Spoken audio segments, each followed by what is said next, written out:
Hey everyone, and welcome to episode 1 of Be For Real. I'm your host B, and here we talk for real about real life, real experiences, real journeys through overcoming, and real journeys to purpose. So I'm so excited to be here for episode 1.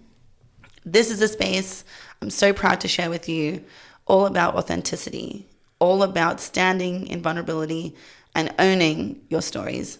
So I hope that through the incredible guests I have that share their journeys, it may support you if you find yourself in similar situations or just need some words of advice.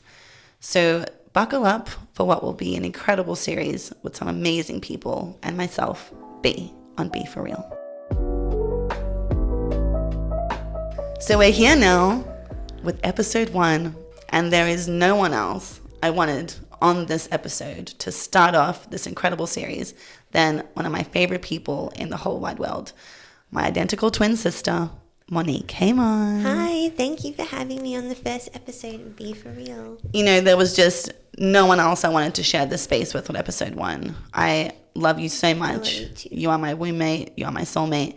And I feel like our story, being identical twins, and our journey to life is such a beautiful experience and something that I think in many ways, even if people aren't twins, that they can relate to. Yeah. Today's episode is called You Are You, and That Is Your Power. And the reason we're doing this episode is because being identical twins, we've literally been compared to each other for our whole lives, actually even before we were born. And the journey with comparison, the journey with constantly being put against each other by other people has made our journey to ourselves even more special. In a world where there's so much comparison, whether it's social media, whether it's societal pressure, we understand that from a different lens, having it done to us our whole lives. So today we want to share with you how we went through the experiences of being compared. We went through constantly being told negative things about ourselves, at times about each other, and how it never ever pitted us against each other. And most of all, it never ever pitted us against ourselves. So with that in mind, let's get into it. Let's do this. So Mon, when did you first realize or hear that you and I were being compared to each other? I think my first experience of, being aware that we were kind of being compared to one another was when we were really little, like when we were toddlers.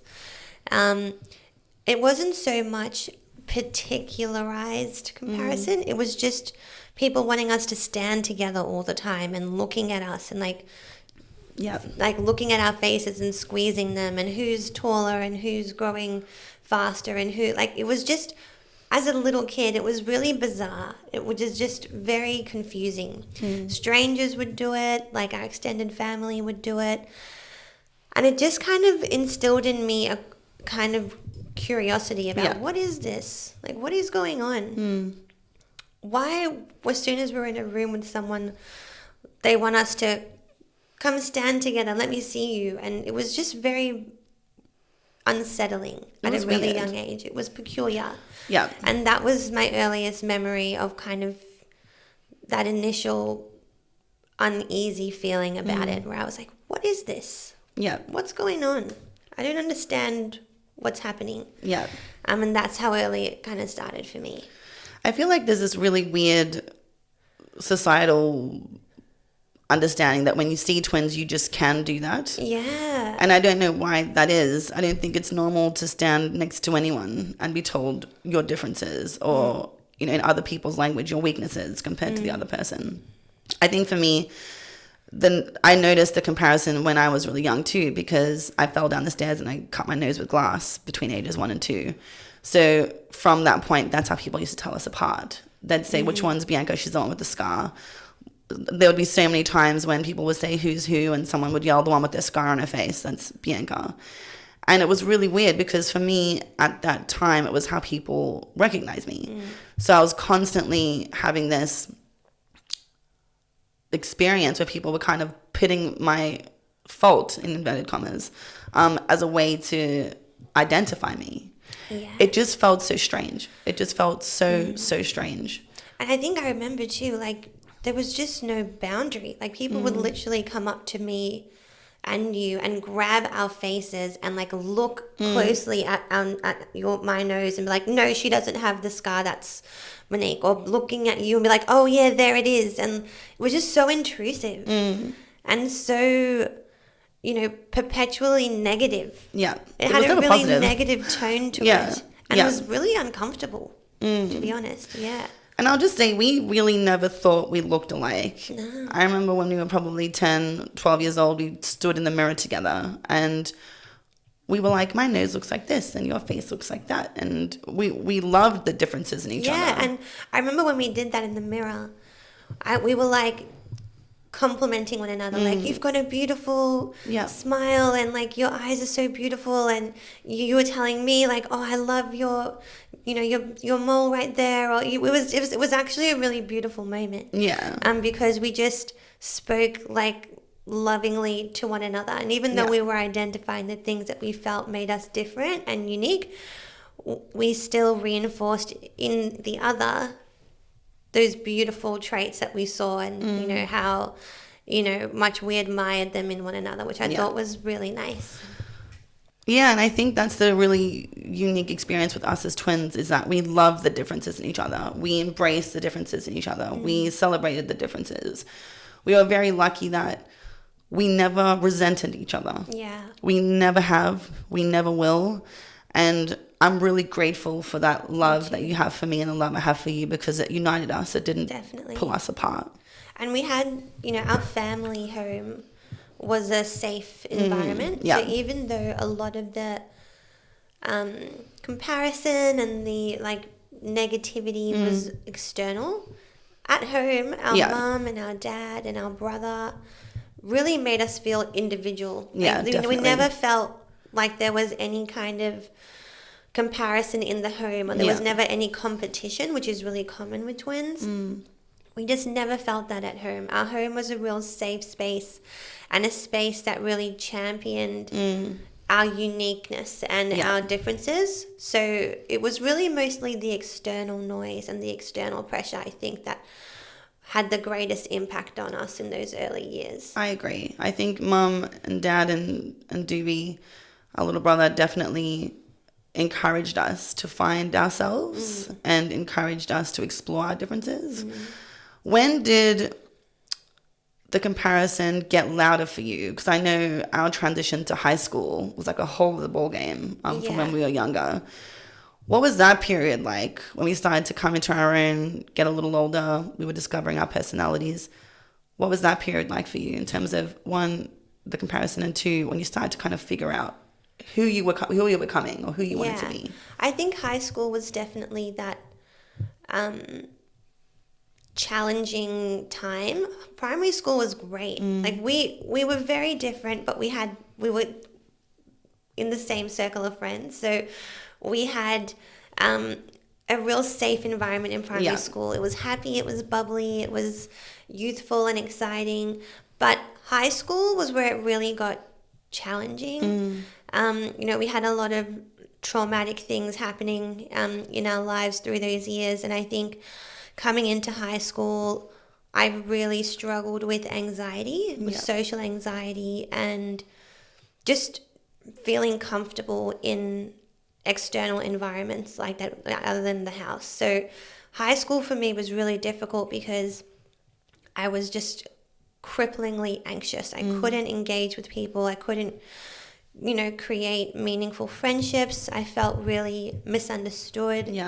And I felt like I had a very different journey than the journey that you were having. You were really popular, you were social, you were really well liked, and you just had this way with people to like, your communication skills were just amazing. And I was really, really dependent on you. Like I would cling to the back of your jacket and like hide behind you at lunchtime for years and years, and like cower behind you as you were walking through the school, and like just so dependent on your comfort and your safety. And I just remember that there was this narrative that I was really antisocial, that I was a snob, that I was weird or rude, and that, you were really friendly and popular and social, and people were kind of questioning, why are you like that and why am I like this? And that just made me feel more anxious and more uncomfortable and more overwhelmed. And that experience through high school kind of transferred out to like other social situations, like extended family and things like that.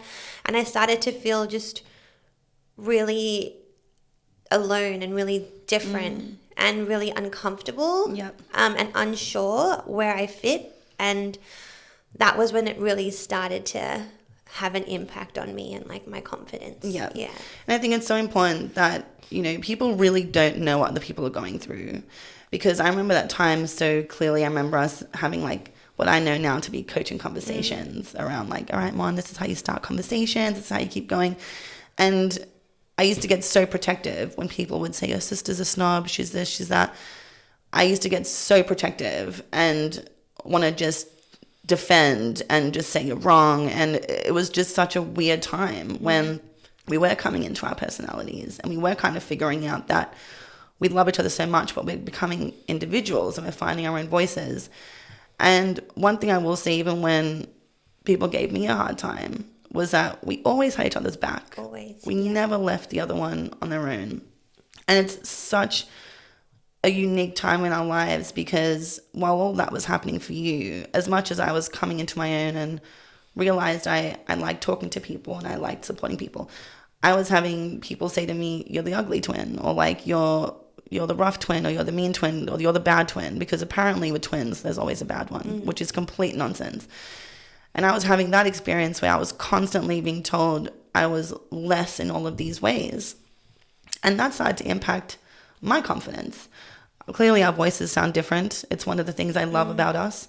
But when I was in school, it was something that was often like made fun of or put down, that I had a voice that sounded like this and you sound like that, and that I was rough and all these things, when I wasn't. I was me. And we were having these, in many ways, very similar experiences with people putting both of us down for who we were as people. And thank God we had each other through that time, because again, we didn't allow anyone to pull us apart from each other. We leaned on each other. And in those moments when people were mistaking your anxiety for you being rude, like I would be the first one to say, you just be you. This is you discovering who you are. We can work through this. And when I was coming home feeling like the ugly duckling, you would speak life into me. Yeah.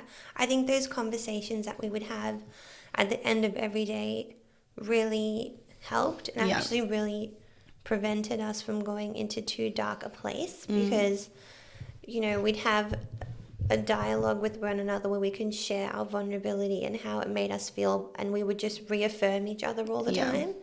And because I knew that you really saw me and really heard me, and because I knew that, you know, you really understood me, your voice was really amplified to me. So even if I was having a really difficult day and had a lot of negativity projected at me, a lot of criticism, like at the end of the day when I heard your voice was the one that I really believed, and that really helped. And I guess that also kind of sparked the journey out of that space for me, where I was like, okay, I'm coming out of high school now, I'm going into university, I really need to know who I am. I can't live in this anxious, crippling space forever. It's like debilitating. And I was thinking to myself, you know, your voice was one that carried so much weight, but I wanted my internal voice to carry the most weight. And I wanted to know the why. I wanted to know, why is it that I feel like this? And who am I? Who am I truly inside? And what's my story? And, you know, I wanted to figure out the answers to those questions. And like I say, I think those conversations with you really inspired that intrigue for me to go inward and try to figure out who I was and like I say, amplify my own internal voice, which I just had not heard. Yeah. And had not been attuned to at all. Yeah. And I think that period, we went to the same uni, by the way, studied the same course, worked at the same places for most of our childhood. That period of study and us going on our own paths was really the first time we started to make our own way, where we weren't necessarily going to be together at the period after uni. You went on to law school. I went on to travel and do some humanitarian work and stuff. But I remember when that journey began, where we started to say, okay, uni's over. What's next for us? Yeah. Who are we really? It was such a pivotal time in us. It definitely was. Finding ourselves and our own identity. Totally. And I think, for us, there probably was an element of codependence there. Oh, yeah, I would totally. say. We own that. we just, we just adored each other so much and loved each other so much and were inspired by each other so much that, when we got to that point, after we'd finished our first degree together, we were like, okay, we kind of were ready to embark on our own journey. But we were also excited for each other on that solo journey. Yeah. Like, we kind of knew that it's what we both needed and that we were both ready. And that really helped because, like I say, we just had a constant voice in each other, encouraging and supporting and amplifying the positivity when things weren't always positive that were, coming our way. So that really helped.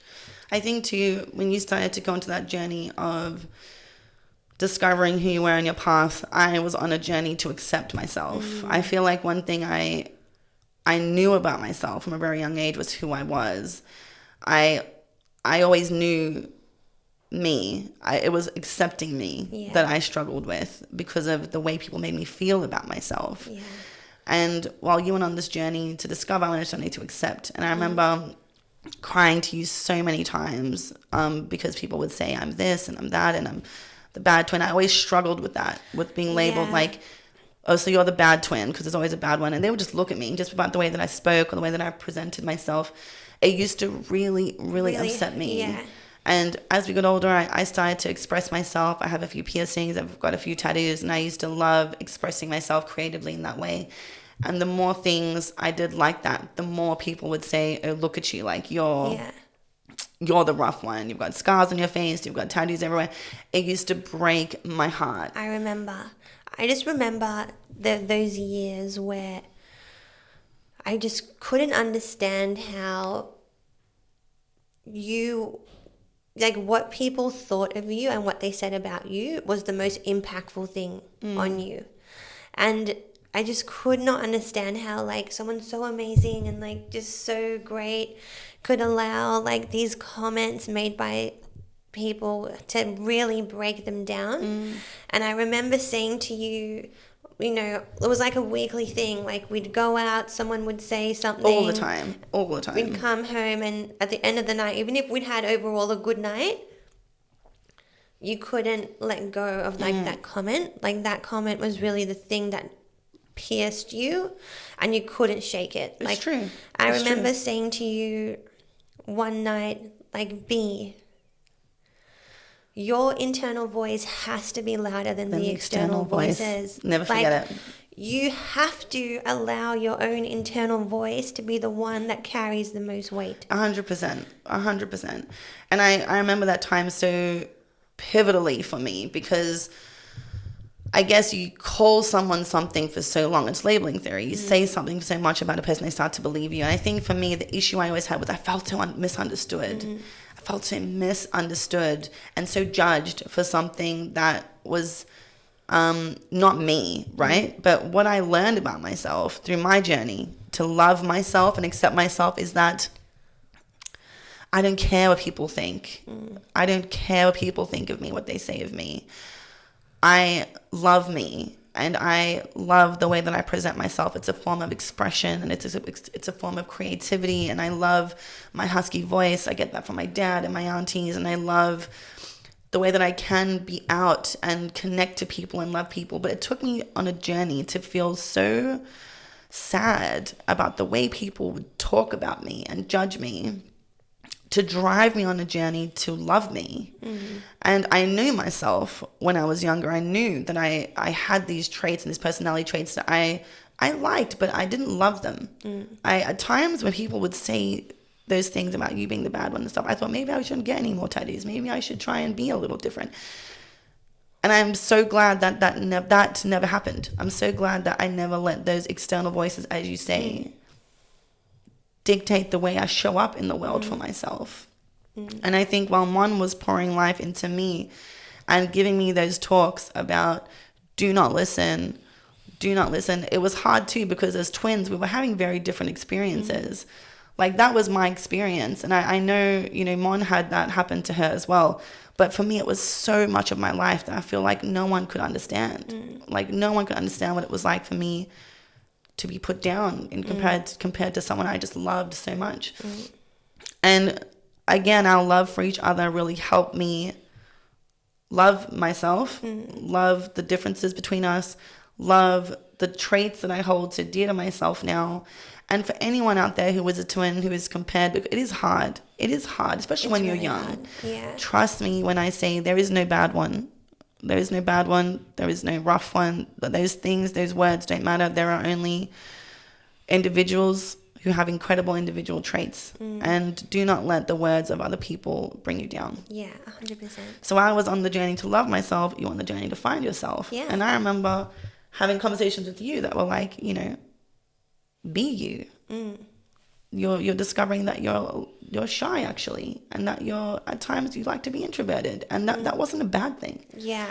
That it was a beautiful thing. Yeah. And it was that your kindness and your softness was a strength. Yeah. It wasn't a negative thing. Yeah, I think that really understanding that the tendencies that I had that people initially thought were really negative were actually the things about myself that I loved the most.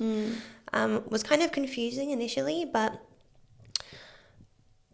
really made me proud of myself and love myself. And, we come from a big family of extroverts. So I think being an introvert was really challenging because I just felt like I don't have a place in the world. I don't have a place where I feel like I fit in, because everyone around me has these amazing, like, extroverted personalities and, has an endless energy tank to give to, like, social situations and really thrives in that environment. I'm just not like that.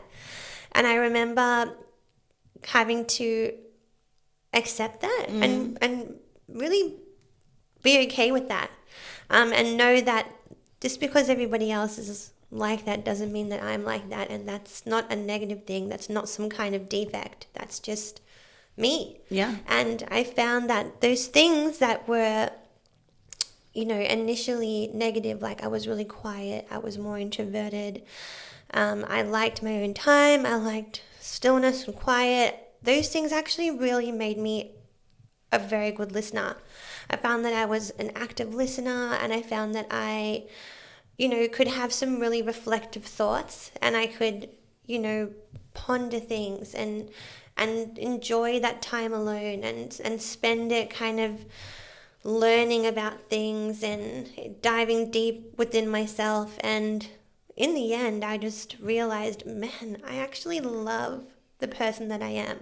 I love my personality. I love the things that make me unique, and I'm actually going to lean into those things, and I'm going to champion them within myself, and I'm going to water them like a plant. I'm going to grow. I'm going to, grow them, grow those unique qualities, and spend time in each one. Yeah. And that journey was amazing. Yeah. Yeah. And I'm so proud of you for that, because you've loved me for me and who I am, and I've loved you for you and who you are. And to see you go to this journey where you really embraced yourself was such a beautiful thing. And we're so lucky that for us, we've always been very self-aware people. Yeah. So that work began for us at a pretty young age, where we wanted to love ourselves and accept ourselves. And shout out to our mum, who always encouraged us to nurture ourselves and our own identities. Mum, you really did that, because it really, steered us on the right path to continuous self-development. Yeah, 100%. So we've gone through high school. That was difficult. We've gone through uni. We're on our own paths. We're traveling. You're studying, and the work continues to connect and love and accept ourselves. What did that work look like for you when you started to really do those loving affirmations or loving reflections? Or what did it look like? And share a little bit about, the work. For me, it was, the first point of it was, like I said before, being comfortable with listening to my own internal voice. And in order to really hear that voice, I had to find some quiet, I had to find some stillness. And so I had to, figure out what that actually meant. So that for me, that was meditation.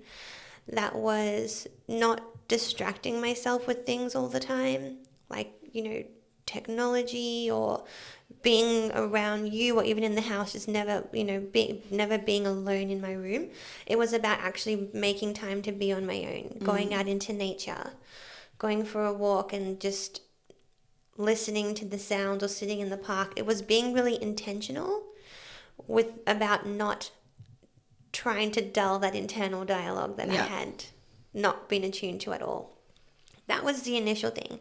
And then it was actually hearing that internal dialogue, which initially was pretty negative and hurtful, and trying to change that, change the way I spoke to myself and I felt about myself. And I remember saying to you, when I was talking to you about your internal voice, like, you really need to let your internal voice be the loudest, and you need to speak to yourself like you would to someone you love. And I remember the best example of that was how I speak to you or you speak to me. 100%. I was like, thinking about that, I was like, why can't I speak to myself and champion myself like I do for you? Because I love you and adore you so much, and it's so easy. And I really wanted to do that for me. And so it became a journey of really trying to shift that internal dialogue to one of a loving voice and compassionate and empathic voice to me. And that wasn't easy, but that journey inward took a lot of bravery, because it's not easy, sitting with ourselves and with our thoughts and absolutely, and doing the work. And it took bravery for me to go there, but it was the most worthwhile journey I've ever taken. And like you said before, the journey's ongoing. The journey continues. Totally. You don't just do the work for a week or a month or a year and then let it go. Like, you are constantly, like you do in anything, any kind of project or work or job or hobby, you constantly invest in it 100%, and you grow it and you enjoy it. And the work is no different for yourself, for your spirituality, your physical health, your mental health. It continues. It's an ongoing intentional choice that you make to prioritize the internal work and choose yourself. It is so important to choose yourself. And I understand life is busy. There's families, there's career aspirations, there's children, there's so many things, but you are your longest commitment. You are your most important relationship. So please, if you're not sure where to begin with 5 minutes on your own. And I think it's so important not to underestimate the importance of self-talk and what 100%. That sounds like to you. I think for me as well, I relate so much to your journey because a lot of it started with the way I saw and spoke to myself as well. And your example about how that reflection on, we loved each other so much, why can't we talk to ourselves that way? It happened for me too. It was like, I love her, I embrace her, I just want her to be her. And why do I struggle to accept and love me? And the importance of self-talk is pivotal. It's necessary almost on a greater journey to self-acceptance and self-love. And for me, my journey began in a very similar way. I love journaling. I feel like I love hearing and listening to people's stories and sharing and as Mon mentioned, we had a really challenging childhood, challenging into our teens and most into our 20s. And I found journaling for me a space to really understand my thoughts and to put stuff down that I maybe couldn't say out loud, but allowed me to, work through that, work through the challenging things, work through the challenges I had, and really start to dig deep into the parts of myself that I loved and accepted. And you're so right, the work never ends, because life is a journey that isn't linear, and change happens, challenges happen, and we're always going to be discovering new things about ourselves. Yeah. But please, like, I so encourage you to make time for you. I think one thing our mom really did for us young was encouraged us to have dinner on our own. I remember it really clearly. Yeah. I think it was a Saturday afternoon. I had time and I didn't have anything to do, and asked everyone what they were doing. Everyone had plans, and my mom was like, why don't you just take yourself to dinner? Don't take a phone, don't take a book, and just sit there with yourself. Yeah. And I remember her saying to me, if you can't sit with you and love you or accept you, how do you expect people to? Or how do you expect someone to? No one should love you more than you. Yeah. And it was one of the best moments and pivotal moments of my life, because that day I remember I sat at a place in Federation Square, ordered myself a pasta, and ate dinner on my own. And I loved it. And that dinner led me on to taking so many chances on myself, living overseas on my own, traveling by myself, and literally going on Bianca dates, on my own, to really connect with me and invest in knowing me. Yeah. And I so encourage you to do that if you have the capacity, or you're thinking about a way to start the relationship building with yourself. Date yourself, honey. Spend some time with yourself. Like, straight up. We really did that. We did that. Still do. I remember the earliest part of that was, saying to each other or our friends, oh, what are you doing today? It's like, oh, I'm taking myself on a Monday. Yep. We're not free. I'm not free, honey. I'm taking me out. And it was those choices to prioritize our own time. Yeah. Which I thought at that time seemed so ahead of its time. People thought we were a little strange. Like, can I come? And we'd be like, no. Nah. This is just about me today. Yeah. And it was also fun because you thought about what you liked. And so much of the decisions we make around where we go and who we're with is considered in the context of the other person. For sure. That being like, what would I like to do today? Was such a big question. It was like, what would I like to do? And it really helped you explore your interests and, your hobbies, because you were making decisions that only you wanted to make for yourself, and you were the only person to consider. And that was a really fun step on the journey. And shout out to Mum, because she really encouraged that. She really encouraged that, and she really planted that seed of it's okay to prioritize yourselves. Yeah. And it's not even just okay, it's necessary. You have to do it. Yeah. And even if it's uncomfortable initially, sit with that discomfort and push through. Yeah. And I think even for us as twins, it's even more, it adds another layer of complexity, I think, because we did so much together. Yeah. We've shared everything. You name it, we've shared it. Like, even our decision making, our travel, where we go, what we do, we're so used to considering each other because we're so considerate of each other. So when we started going out on our own, it was almost this like, oh my gosh, I only have to think about me. Okay. This is new. Yeah. And we actually have the same interests. We have very similar career paths. We have the same values. We have the same passions. Different execution. Yeah. We have the same interests. Yeah. We have the same we enjoy the same things. Yeah. So that's unique, I guess. Yeah. But also it's fun because I'd take myself to do something and you take yourself to do something, and they may have been similar, but we'd have really different experiences. Yeah. And I think even when we started to take ourselves out, we also realized that was cool. That was okay. Like, we like the same things, and that's not a bad thing. Like, that's a beautiful thing. And I think even, our paths through life, as you said, same passions, different executions. We've had similar but different paths. Yeah. And we're at similar but different stages of our life now. Yeah. And the comparison still continues, y'all. That's never really ended. But I think for us, it doesn't affect us anymore. It hasn't for many, many, many, many, many years. I'd say close to a decade. We don't allow that into our lives. And honestly, we got to the point where if people say, Mon's doing this, what are you up to? I'm like, I'm doing me. Yeah. And she's doing her, and I couldn't be prouder and I couldn't be happier. But I'm so comfortable to now affirm myself in those settings where initially I'd be like, oh, but now I'm exactly where I need to be, and I couldn't be prouder.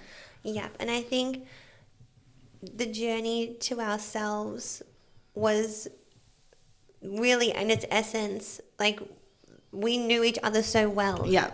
Which was just the most unique thing about our journey. Yeah. That we knew each other so well, but we just didn't know ourselves. We probably knew each other better than we knew ourselves. Yeah. And so much of our journey through was knowing that it's okay. Yeah.